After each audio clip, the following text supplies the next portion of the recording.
Hello, welcome. It's the Resilient Rooster. I'm back with another Yu-Gi-Oh video. Today I'm going to be showcasing Invoked Shaddolls Thunder Dragon. I made a showcase on this deck during Savage Strike, but with the new ban list, I decided to revisit this deck. As you can see, there's 3 fusion archetype in one. A lot of these cards I have in my deck are like just 1 card combos, and I really think that it works very well together. Since most of your cards are dark, you have good draw power with the Lure of Darkness. It's also one of your power cards too, since it starts out all your Thunder Dragon engines. And then we have a lot of powerful spell cards like the Shaddolls Fusion, the Invocation, the Super Polymerization. It's a really nice mix.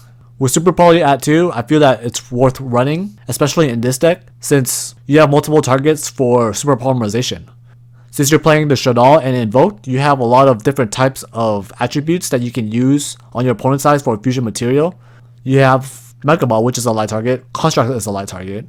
You have the Perker Trio, which is a fire target. You have Window, which is a dark target. And then you have Caliga, which is a dark target. If you are going to side an extra deck card, I would probably go with the Water Invoke, since Crusader Guard Dragon do play Game of Seal, and Game of Seal is very hard to get over without Super Poly. Anyway, if you're unaware of what this deck does, you usually want to go second with this deck, but if you are forced to go first, one of the plays that you usually go for is to go with your Invoke Caliga. All it requires is an Alistair and a Dark Monster, and you have plenty of Dark Monsters in the deck, so that shouldn't be a problem. So what Caliga does, it's one of your Floodgate monsters. If a player monster effect attempts to activate, none of that player's monsters can activate their effects for the rest of the turn. So if you have this card on the field and they activate a Danger Monster effect, once that card resolves, your opponent can't activate monster effects for the rest of the turn. So it essentially ends their turn if they don't have a follow-up plan. But usually you want to end on more. It is possible to end with a Window, a Caliga, and a Colossus all in one turn, but it does require you to open up a Lure of Darkness or to have some way to dump your Thunder Dragons to the grave. That way you can banish it with your White Dragon or your Dark Dragon Collapser. I feel that this deck excels very well against combo decks. You have a lot of cards that can take advantage of your opponent's extending, like the Shaddolls Fusion and the Super Poly. What this deck doesn't excel in is probably like the control decks. It's not impossible to win, but it is difficult since your Shaddolls Fusion is usually dead, and you probably have like no Super Poly targets, so that's a thing. But if you think you're ever playing against mostly combo decks, then I would say that this is probably a good choice. As you can see that this deck, it has like no spell and trap removal, so I might take out the Phantasmates for the Twin Twister, since Twin Twister can get rid of back row, as well as discarding a dead card like your Thunder Dragons to the grave. That way you can trigger their effects off with your White Dragon Wyvern Buster and just go off with the combos. But that's about it. Feel free to make any changes, and let's get around to the replays.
That's it for the video. If you enjoy it, please leave a like. If you want to see more Yu-Gi-Oh content, please hit the subscribe button. Thank you for watching and have a great day.